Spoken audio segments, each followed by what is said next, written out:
തോക്കാണിത്? അല്ല, തോക്കല്ല. ഇതൊരു വടിയുണ്ട് കയ്യിൽ, അതിനെ മേയ്ക്കാനുള്ളതാണ്. അപ്പോൾ പുള്ളിക്കാരൻ അതിൻ്റെ കൂടെ പോവാണ്, ഞങ്ങളും ഇതിനകത്തൂടെ. Okay, come.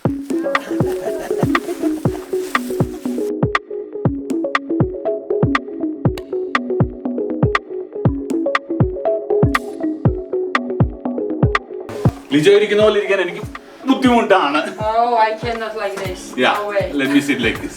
No.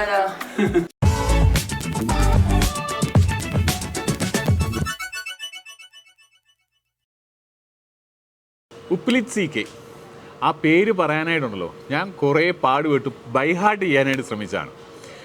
നമ്മൾ ഇന്ന് വീഡിയോ ചെയ്യുന്നത് നമ്മുടെ കൊച്ചിയിലെ വീഡിയോ, കേരളത്തിൻ്റെ വീഡിയോ, രുചികളുടെ വീഡിയോ അല്ല. ഇത് വീഡിയോ നേരത്തെ ഞാൻ ജോൺ മങ്കിയിൽ പബ്ലിഷ് ചെയ്തിരുന്നതാണ്. പക്ഷേ അതൊന്നുകൂടെ നമ്മുടെ ഫുഡ് ആൻഡ് ട്രാവലിലേക്ക് കയറ്റിയിടുകയാണ്. ജോർജിയയാണ് സ്ഥലം. എൻ്റെ കൂടെ ലിജോയും ഉണ്ട്, ഹാഷ്മിയും ഉണ്ട്, പിന്നെ ലിജോയുടെ അവിടുത്തെ ആൾക്കാരും. ജോർജിയയിലെ രുചികളുടെ വീഡിയോ നമ്മൾ നേരത്തെ തന്നെ ഫുഡ് ആൻഡ് ട്രാവലിൽ പബ്ലിഷ് ചെയ്തിട്ടുണ്ട്. അത് നിങ്ങൾ കണ്ടിട്ടില്ല എന്നുണ്ടെങ്കിൽ നമ്മൾ അതിൻ്റെ പ്ലേലിസ്റ്റ് താഴെ കൊടുക്കാം, നിങ്ങളൊന്ന് നോക്കിയാൽ മതി. അത് കൂടാതെ നല്ല ആപ്പിൾ തോട്ടത്തിൽ പോയിട്ട് ഉള്ള ഒരു വീഡിയോ ആണ് നമ്മളിപ്പോൾ പറഞ്ഞു വരുന്നത്. ആപ്പിൾ തോട്ടം അല്ല, ശരിക്കും പറഞ്ഞാൽ നമ്മൾ പോകുന്നത് ഉപ്ലിറ്റ് CK എന്ന് പറഞ്ഞ സ്ഥലത്തേക്കാണ്. ഉപ്ലിറ്റ് CK എന്ന് പറയുന്നത് വർഷങ്ങൾ പഴക്കമുള്ള ഒരു നഗരം, അയൺ ഏജിൽ ഉണ്ടായിരുന്ന ഒരു നഗരമാണ്. ഇഷ്ടംപോലെ കേവ്സ് ആണ്. കേവ് സിറ്റി എന്ന് വേണമെങ്കിൽ പറയാവുന്ന ഒരു നഗരം. അങ്ങോട്ട് പോകുന്ന വഴിക്ക് ഞാനും ലിജോയും കൂടി ഇങ്ങനെ ലിജോയും ഹാഷ്മിയും കൂടി ഇങ്ങനെ യാത്ര ചെയ്യുമ്പോഴത്തേനെ ഒരു പരന്ന സ്ഥലം കണ്ടു. ഇഷ്ടംപോലെ പരപ്പിൽ ഇങ്ങനെ കിടക്കുകയാണ്, ഉഴുതുമറിച്ച് കിടക്കുകയാണ്. അപ്പം അങ്ങ് ദൂരെയായിട്ട് കുറച്ച് മലകൾ കാണാം. അപ്പം ഞങ്ങൾ അവിടെ ഇറങ്ങിയിട്ട് അതിനെക്കുറിച്ച് സംസാരിക്കാം, അവിടെ നിന്ന് ഇങ്ങോട്ട് തുടങ്ങാം എന്നുള്ള രീതിയിൽ അവിടെ അങ്ങ് ഇറങ്ങി. അതെ, നമ്മൾ ഉപ്ലിറ്റ് CK എന്ന് പറയുന്ന സ്ഥലത്തേക്കാണ് പോകുന്നത്. കുറേ പഴയ ഒരു ടൗൺ എന്ന് വേണേൽ പറയാം. അതിനെക്കുറിച്ച് പറയുകയാണെങ്കിൽ അയൺ ഏജിൽ തുടങ്ങിയ ടൗൺഷിപ്പാണത്. പോകുന്ന വഴിക്ക് ഞങ്ങളൊന്ന് ഇടയ്ക്ക് നിർത്തി നല്ലൊരു ഫാം ലാൻഡ് കണ്ടു. അങ്ങ് ദൂരെ മലനിരകളാണ്, അതിൻ്റെ ഇടയ്ക്ക് പാടം ഇങ്ങനെ ഉഴുതു മറിച്ചിട്ടിട്ടുണ്ട്. പക്ഷേ ഇച്ചിരി ഡ്രൈ ആണെന്ന് തോന്നുന്നു അല്ലേ? അതിപ്പം ഹാർവസ്റ്റ് കഴിഞ്ഞു, അത് അടുത്തതിന് വേണ്ടി പ്രിപ്പയർ ചെയ്യുക. ഇത് കഴിയുമ്പോഴത്തേന് മഴയുടെ ഒക്കെ സമയമൊക്കെ ആയിരുന്നു, പച്ചപ്പ് വരും. വിന്റർ ആകുമ്പോഴത്തേനും വിന്റർ കഴിയുന്ന സമയത്താണ് പിന്നെ പ്ലാന്റ് ചെയ്യുന്നത്. അതെ, ഓക്കെ. ഇതിപ്പോൾ ആ വിന്റർ പ്ലാന്റ് ചെയ്യാനായിട്ട് ഉഴുതുമറിച്ച് ഇട്ടിട്ടേ ഉള്ളൂ. വിന്റർ കഴിഞ്ഞിട്ടാണ് പ്ലാന്റ് ചെയ്യുന്നത്. ഇപ്പം വിന്റർ തുടങ്ങി ഓൾറെഡി. ഇവിടെ നേരത്തെ കൃഷി ഉണ്ടായിരുന്നതാണ്, ഇപ്പം ഹാർവസ്റ്റ് ചെയ്തതിന്റെ കണ്ടില്ല, അതിന്റെ ഡ്രൈനെസ് കണ്ടോ? അപ്പുറത്ത് ഇപ്പോഴും ഉണ്ട്. എനിക്കൊന്ന് നമ്മുടെ ചോളമൊക്കെയാണെന്ന് തോന്നുന്നു. അതെ, അതെ. അതുപോലെ അങ്ങ് ദൂരെ നമുക്ക് കുറേ കന്നുകാലികളെ കാണാം, ഇഷ്ടംപോലെ പശുക്കൾ. നമുക്ക് കാണാൻ രസമുള്ളൊരു സ്ഥലമാണ് കേട്ടോ. പോകുന്ന വഴിക്ക് ഇടയ്ക്കിടയ്ക്ക് നിർത്തി കാണണമെന്നൊക്കെ തോന്നും, പക്ഷെ അത്രയും സമയം നമ്മുടെ കയ്യിലില്ല. ഹായ്, അലിക്ക, Alexandre.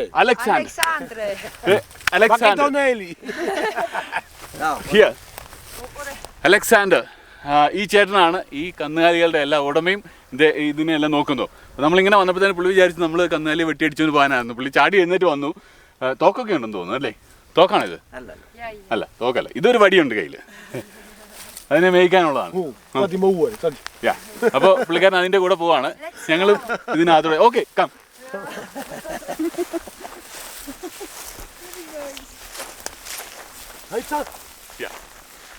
ഇതെന്താണിത്? പുള്ളിയുടെ ചേളാകുന്നുണ്ട് എനിക്ക്. പോരാൻ, പുള്ളിയുടെ ശിഷ്യനാക്കി എന്നെ.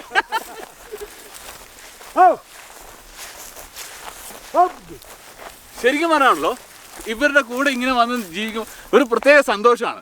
അത് അങ്ങനെ പെട്ടെന്ന് പറഞ്ഞാലൊന്നും തീരുന്ന കാര്യമല്ല. നമ്മളിവിടെ വരണം, വന്ന് എൻജോയ് ചെയ്യണം, അല്ലേ ലിജോ? ഒരു കാര്യം പറയാൻ മറന്നുപോയി. ജോർജിയയിൽ വരുമ്പോഴത്തേന് നിങ്ങൾ കുറേയേറെ കാര്യങ്ങൾ ആലോചിക്കാനുണ്ട്. നമ്മുടെ ഇന്ത്യയിൽ നിന്ന് വരുമ്പം ഡിപ്പോർട്ടേഷൻ സാധ്യത കൂടുതലാണ്. അപ്പോൾ നിങ്ങൾ മറ്റ് രാജ്യങ്ങളിൽ പോയിട്ടില്ല, ആദ്യമായിട്ടാണ് വരുന്നതെന്നുണ്ടെങ്കിൽ നിങ്ങളൊന്ന് സൂക്ഷിച്ച് എല്ലാ ഡോക്യുമെൻറ്റ്സും ക്ലിയർ ആക്കിക്കൊണ്ട് വരിക. ലിജോയോട് ചോദിച്ചാൽ ലിജോ എല്ലാ കാര്യങ്ങളും ഡീറ്റെയിൽ ആയിട്ട് പറയും. നമുക്ക് വീഡിയോയിലെല്ലാം പറയാൻ പറ്റില്ല, എങ്കിലും ചില കാര്യങ്ങൾ ഞാൻ പറയാം. പാസ്പോർട്ട്, ഈ വിസ എടുക്കണം. ഈ വിസ ഓൺലൈനിൽ തന്നെ എടുക്കാൻ പറ്റും. അതിന് ചെറിയൊരു പേയ്മെൻ്റ് ഉണ്ട്. എത്രയാണെന്ന് ഞാൻ മറന്നുപോയി. $80 അങ്ങനെ ആണ്ടാണ് വരിക, അല്ല $20 അങ്ങനെ ആണ്ടാണ് വരിക. പിന്നെ റിസർവേഷൻ ഉണ്ടാവണം, ഹോട്ടൽ റിസർവേഷൻ ഉണ്ടാവണം, റിട്ടേൺ ടിക്കറ്റ് ഉൾപ്പെടെ ഉള്ള ടിക്കറ്റ്സ് ഉണ്ടാവണം, ബാങ്ക് ബാലൻസ് കാണിക്കണം, കുറച്ച് ഡോളേഴ്സ്, ഇൻഷുറൻസ്, ട്രാവൽ ഇൻഷുറൻസ് ഉണ്ടാവണം, കുറച്ച് ഡോളേഴ്സ് കയ്യിലുണ്ടാവണം. അതൊക്കെയാണ് വേണ്ടത്. പിന്നെ നിങ്ങളുടെ യാത്രയും നിങ്ങളുടെ ഐറ്റിനറിയും ക്ലിയർ ആയിട്ട് നിങ്ങൾക്ക് അറിവുണ്ടായിരിക്കണം.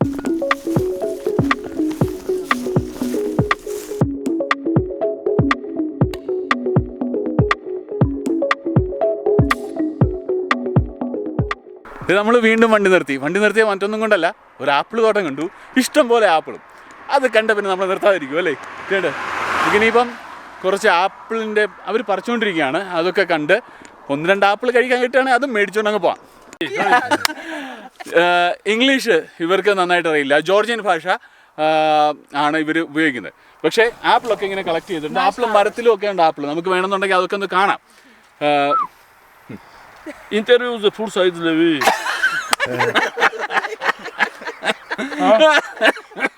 I will give you a hug like this. This is interview. Happiness like this. Bravo. ഇന്റർവ്യൂവിന് ക്യാഷ് Sakar kura çamı. ഇന്റർവ്യൂവിന് ക്യാഷ് സ്പെഷ്യലായിട്ട് വേണമെന്ന് പറയുമ്പോൾ ഞാൻ പറഞ്ഞു നമ്മൾ സന്തോഷത്തോടുകൂടി ഇങ്ങനെ ഒരു ഹഗ് കൊടുക്കുമെന്ന്. അതല്ലേ വേണ്ടത്. Thank you. പുള്ളി തമാശ പറഞ്ഞാണ് കേട്ടോ. Hi, what is his name? Kan je zeggen, Lee? Zaza. Zaza. Zaza. Okay, Zaza. Thank you. Ama smirt muli kura krame. ഇത് കണ്ടോ, Machete. മച്ചത്തെ എന്നാണ് പറയാ. ഇത് കിളക്കുകയും ചെയ്യാം, വെട്ടുകയും ചെയ്യാം, അരിക്കുകയും ചെയ്യാം, എന്ത് വേണേലും ചെയ്യാവുന്നതാണ്. പുല്ലരിയാനായിട്ടുള്ള. ആ ഓക്കെ, കോൺ, ചോളത്തിന് വേണ്ടിയിട്ടുള്ളതാണ് ഇത്. ചോളല്ലേ? ആ, ചോളമാണ്. Thank you. ഇത് കണ്ടു, ആപ്പിൾ ഇങ്ങനെ പൂത്തൊലഞ്ഞ് കിടക്കുന്നത്. പൂത്തൊലഞ്ഞല്ല, കായ്ച്ച് കിടക്കാണ് ശരിക്കും പറഞ്ഞാൽ. ഇഷ്ടം പോലെ ആപ്പിൾ. നമുക്ക് പറിച്ച് കഴിക്കണമെന്ന് ഞാൻ അനുവാദം ചോദിച്ചിട്ടില്ല. അതുകൊണ്ട് നമ്മളിപ്പോൾ പറിക്കുന്നില്ല. അവർ അനുവാദം തരികയാണെന്നുണ്ടെങ്കിൽ നമുക്ക് ഒരെണ്ണം പറിച്ച് കഴിക്കുകയൊക്കെ ചെയ്യാം. അല്ലേ ലിജോ? നമ്മൾ ഇപ്പോൾ ഇത് കണ്ട് ഇവർ ആപ്പിളൊക്കെ ഇങ്ങനെ പറിച്ചുകൊണ്ടിരിക്കുകയാണ്.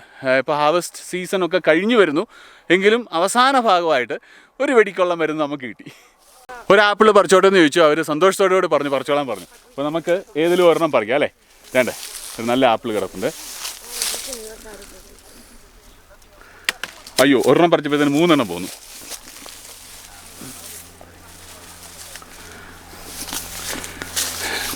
നമുക്ക് ഒരെണ്ണം മതി. അപ്പോൾ ആപ്പിളൊക്കെ കഴിച്ച് നമുക്ക് ഇവിടുന്ന് പോവാം. Beurni modiyan kaçwa kazanın. Thank you. Davay ya, oçakat. Have a nice time. By.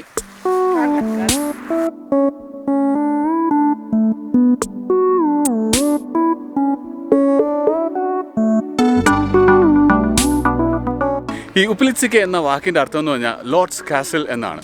ശരിക്കും പറഞ്ഞാൽ ഗുഹകളാണ് മുഴുവൻ, അതേപോലെ പാറകളാണ്. അതുകൊണ്ടായിരിക്കാം ലോർഡ്സ് കാസിൽ എന്ന പേര് വന്നത് തന്നെ. ഏതായാലും ഏർലി അയൺ ഏജ് മുതൽ മിഡീവിയൽ പീരീഡ് വരെ ഇതിന് പ്രാധാന്യം ഉണ്ടായിരുന്നു. ഈ ടൗണിന് പ്രാധാന്യം ഉണ്ടായിരുന്നു. വളരെ പഴക്കമുള്ള ഒരു ടൗണിലാണ് നമ്മൾ എത്തിയിരിക്കുന്നത്. ശരിക്കും പറഞ്ഞാൽ ഇഷ്ടംപോലെ ടൂറിസ്റ്റ് ഒക്കെ വന്നിട്ടുണ്ട്. നമ്മളിവിടെ വന്നതിൽ ഒരുമാതിരി ഏറ്റവും കൂടുതൽ ടൂറിസ്റ്റ് വന്നത് ഇവിടെയാണെന്ന് തോന്നുന്നു അല്ലേ? ഇവിടെയാണ് ഏറ്റവും കൂടുതൽ ടൂറിസ്റ്റ് നമ്മൾ കണ്ടത്. കുറേ വണ്ടികളൊക്കെ വന്നിട്ടുണ്ട്. ടിക്കറ്റ് എടുത്തിട്ട് വേണം, ടിക്കറ്റ് എടുക്കണമായിരിക്കും അല്ലേ? അപ്പോൾ ടിക്കറ്റൊക്കെ എടുത്തിട്ട് വേണം നമുക്ക് അകത്ത് പോകാനായിട്ട്. ഇന്ന് ഞങ്ങളുടെ വലിയ ഗ്രൂപ്പൊന്നുമില്ല. ഞാനും ഹാഷ്മിയും ലിജോയും പിന്നെ ലിജോയുടെ ഇവിടുത്തെ ലോക്കൽ ഗൈഡും ഉണ്ട്. അത്രേ ഉള്ളൂ. ഡ്രൈവർ ഭയങ്കര ഫ്രണ്ട്ലിയാണ് പുള്ളി കേട്ടോ. പുള്ളി ആൾ കിടുവാണ്. പുള്ളിയാണ്. ഇപ്പം ഞാനിങ്ങനെ പറഞ്ഞു ആപ്പിൾ തോട്ടം കണ്ടപ്പോൾ നമുക്ക് ഇവിടെ ഒന്ന് വീഡിയോ എടുക്കാൻ പറ്റുമോ? ഇപ്പം എടുത്ത് തരാമെന്ന് പറഞ്ഞിട്ട് പുള്ളി അന്നേരം നിർത്തിയാണ് എടുത്തത്. ഏതോ സ്കൂളിൽ നിന്ന് കുട്ടികളും ഒക്കെ ആയിട്ട് വന്നിട്ടുണ്ട്. ശരിക്കും പറഞ്ഞാൽ പിള്ളേർക്കൊക്കെ നല്ല എൻജോയ്മെൻറ്റ്. അതുപോലെ തന്നെ ഹിസ്റ്ററിയെക്കുറിച്ച് നമ്മുടെ ഹിസ്റ്ററിയൊക്കെ വായിച്ച് പഠിക്കുന്നതിൽ നല്ലത് ഇങ്ങനെയുള്ള സ്ഥലങ്ങളിൽ പോയി കണ്ട് അതിനെക്കുറിച്ച് പഠിക്കുന്നതല്ലേ കുറച്ചുകൂടെ ഒരു രസമുള്ള പരിപാടി. അത് ഇവർ പ്രാക്ടിക്കലി ചെയ്യുന്നുണ്ട്. അതാണ് രസമുള്ള കാര്യം. പൊതുവേ ജോർജിയയിൽ നല്ല തണുപ്പാണെങ്കിലും ഇവിടെ ആശ്വാസമുള്ളൊരു തണുപ്പാണ്. ജാക്കറ്റിൻ്റെ ആവശ്യമില്ല. ഇപ്പം കാറ്റുണ്ടെന്നുണ്ടെങ്കിൽ നമ്മൾ ജാക്കറ്റും ചെവി മൂടി വെക്കാൻ സൂക്ഷിക്കുക. ഇപ്പം വലിയ കുഴപ്പമൊന്നുമില്ലാന്ന് തോന്നിയുകൊണ്ട് ഞാൻ ഇങ്ങനെ പോന്നു. പഴയ ബിൽഡിങ്സൊക്കെയാണ്, കല്ലുകെട്ട്, പഴയകാല കല്ലുകെട്ടുകൾ. ഇപ്പോഴത്തെ ഫോർട്ടിൻ്റെ ഒക്കെ അവശിഷ്ടങ്ങൾ കാണുന്നത്. ഈ കാണുന്ന പാറകളിലും ഗുഹകളിലും ഒക്കെയാണ് ആൾക്കാർ പണ്ട് താമസിച്ചിരുന്നത്. അതുപോലെ തന്നെ ആരാധനാലയങ്ങളും ഒക്കെ ഇവിടെ തന്നെ ഉണ്ടായിരുന്നു. പാറകളുടെ സൈഡിലൊക്കെ ആയിട്ട് ഗുഹകളുടെ സൈഡിലൊക്കെ ആയിട്ട് ചെറിയ തോതിൽ കല്ലൊക്കെ കെട്ടി അവർ താമസവും അതുപോലെ തന്നെ ചർച്ചും ഒക്കെ ബിൽഡ് ചെയ്തിരുന്നു. അത് കഴിഞ്ഞ് കാര്യങ്ങളെന്ന് പറഞ്ഞാൽ ക്രിസ്ത്യാനിറ്റിയും പാഗൻ കൾച്ചറും രണ്ടും കൂടെ മിക്സ് ചെയ്ത് ഉണ്ടായിരുന്ന ഒരു ടൗണാണിത്. ഞാൻ വിചാരിച്ചുകൊണ്ടിരുന്നത് ഈ ഗുഹകളൊക്കെ താനേ ഉണ്ടായ ഗുഹകളാണ്. പക്ഷേ ഇത് ഇവരുണ്ടാക്കിയ ഗുഹകളാണ്. ഒട്ടുമുക്കാലും ഉണ്ടാക്കിയ ഗുഹകളാണ്. ആ ഗുഹകളിലാണ് ഇവർ താമസിച്ചുകൊണ്ടിരുന്നത്. അത് മാത്രമല്ല, ഗുഹകൾ മാത്രമല്ല, ഇവർക്ക് അന്നത്തെ കാലത്തെ ബാത്ത് ടബുകൾ ഉണ്ടായിരുന്നു, തിയേറ്റേഴ്സ് ഉണ്ടായിരുന്നു, കിച്ചൺ ഏരിയാസൊക്കെ ഉണ്ടായിരുന്നു. ഇതെല്ലാം ബാസ്റ്റബൊക്കെ നമുക്ക് കാണുമ്പോൾ തന്നെ ഒരു ബാസ്റ്റബ് പോലൊക്കെ തോന്നും. അതിനകത്ത് വെള്ളമൊക്കെ നിറഞ്ഞ് അവരതിനകത്ത് കുളിയും കാര്യങ്ങളൊക്കെ നടന്നിരുന്നെന്നാണ് പറഞ്ഞത്. നമ്മളിപ്പം വന്നിരിക്കുന്നത് ക്വീൻ തോമസ് ഹാളിൻ്റെ ഫ്രണ്ടിലാണ്. ക്വീൻ തോമസ് ഹാൾ എന്ന് പറയുന്ന ഒരു തിയേറ്ററാണ്. ക്വീൻ തോമർ എന്ന് പറയുന്ന പഴയ രാജ്ഞി ഭയങ്കര സിമ്പിളായിരുന്നു, പക്ഷേ ഭയങ്കര പവർഫുള്ളായിരുന്നു. നല്ല ബുദ്ധിശാലിയായ ഒരു രാജ്ഞിയായിരുന്നു. അഡ്മിനിസ്ട്രേറ്റീവ് സ്കിൽസ് ഭയങ്കര സൂപ്പറായിരുന്നു എന്നാണ് പറഞ്ഞത്. ഏതായാലും പുള്ളിക്കാരത്തെ നമ്മൾ നേരിട്ട് കണ്ടിട്ടില്ല, അതിനെക്കുറിച്ച് കൂടുതൽ അറിവില്ല. ഏതായാലും നമുക്ക് ഇത് ഹോള് കാണാം. ഹോള് കണ്ടിട്ട് അപ്പുറത്തൊരു പള്ളിയുണ്ട്, പള്ളിയും കണ്ട് ബാക്കി ചെറിയ ചെറിയ ഗുഹകളൊക്കെ കണ്ടങ്ങ് പോവാം. നമ്മുടെ പൂജപ്പുര ജയിലൊക്കെ ഇല്ലേ, ഒന്നുമല്ല. ഇവിടുത്തെ കാലത്ത് അല്ല, ഇവരുടെ സമയത്ത് ആ 3-ാം നൂറ്റാണ്ടും അതിനു മുമ്പുള്ള സമയത്ത് ആരെങ്കിലും കുറ്റമൊക്കെ ചെയ്യുകയാണെന്നുണ്ടെങ്കിൽ അവരെ പിടിച്ചിടുന്ന ജയിൽ കാണണം. നോക്കൂ,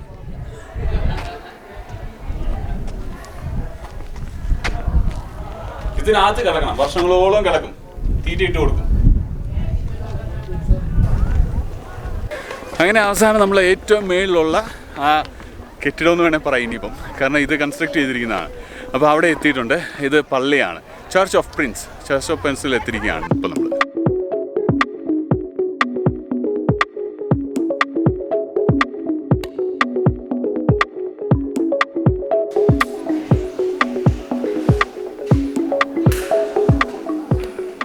നമ്മൾ പള്ളി വരെ കയറി വന്നാൽ ഇവിടുന്ന് നല്ല അടിപൊളി ഒരു കാഴ്ചയാണ്. ശരിക്കും പറഞ്ഞാൽ നമ്മളിങ്ങനെ താഴോട്ട് നോക്കുകയാണെന്നുണ്ടെങ്കിൽ ഈ പാറക്കെട്ടുകളും പാറയെല്ലാം കഴിഞ്ഞ് കഴിയുമ്പോഴത്തേന് പുഴ ഇങ്ങനെ നല്ല സുന്ദരമായിട്ട് വളഞ്ഞൊഴുകി പോകുന്നു. അതിൻ്റെ അപ്പുറത്തും ഇപ്പുറത്തും ഒക്കെ മരങ്ങൾ മഞ്ഞയും പച്ചയും കളറിലൊക്കെ. മഞ്ഞയും പച്ചയും കളറെന്ന് ഞാൻ പറയും, പക്ഷേ അപ്പുറത്തുനിന്ന് ലിജോ പറയുന്നു ഓട്ടം കളേഴ്സാണ് ഇതെന്ന്. അപ്പോൾ ഓട്ടം കളേഴ്സ് എന്ന് വേണമെങ്കിലും പറയാം. അങ്ങനെ മഞ്ഞയും പച്ചയും കളറിൽ മരങ്ങളൊക്കെ ഇങ്ങനെ നിൽക്കുന്നു. അതിൻ്റെ അപ്പുറത്തോട്ട് നോക്കിയാൽ ചെറിയൊരു മല, അതിൻ്റെ അപ്പുറത്ത് വലിയൊരു മല, പിന്നെ അതിൻ്റെ അപ്പുറത്ത് വേറെ ഇഷ്ടംപോലെ മലകളുണ്ട്. ഇനി ഈ സൈഡിലോട്ട് നോക്കുകയാണെന്നുണ്ടെങ്കിൽ ഈ പുഴയുടെ ഇപ്പുറത്ത് നമ്മൾ വന്ന വഴി, ആ വഴിയുടെ ഇപ്പുറത്തെ സൈഡിൽ ഡ്രൈ ആയിട്ടുള്ള മലകൾ. ഇപ്പം വിൻ്റർ തുടങ്ങിയതേ ഉള്ളൂ, അതുകൊണ്ടാണ് നമുക്ക് ഇത്രയും ഡ്രൈനെസ് ഫീൽ ചെയ്യുന്നത്. അല്ലെന്നുണ്ടെങ്കിൽ അതിൻ്റെ കാഴ്ചകൾ എല്ലാ സീസണിലും കാഴ്ചകൾ വ്യത്യസ്തമായിരിക്കും, നിറങ്ങൾ വ്യത്യസ്തമായിരിക്കും. അങ്ങനെ നമ്മൾ ആപ്പിൾ പറിച്ചു കഴിച്ചു. അത് കഴിഞ്ഞ് ഉപ്പിലിച്ചിക്ക എന്ന് പറഞ്ഞ സ്ഥലത്ത് വന്നു. അതിൻ്റെ കാഴ്ചകളൊക്കെ നമ്മളിപ്പോൾ കണ്ടു. നമ്മൾ ഈ വീഡിയോ ഇവിടെ നിർത്തുകയാണ് കേട്ടോ. പക്ഷേ ഇതുപോലെ കുറേയേറെ വീഡിയോകളുണ്ട്, ജോർജിയയിലെ യാത്രകൾ ഉൾപ്പെടുന്ന കുറേയേറെ വീഡിയോകളുണ്ട്. നിങ്ങൾക്ക് താല്പര്യമാണെന്നുണ്ടെങ്കിൽ അത് നമുക്ക് ഫുഡ് ആൻഡ് ട്രാവൽ തന്നെ ഉൾപ്പെടുത്താം.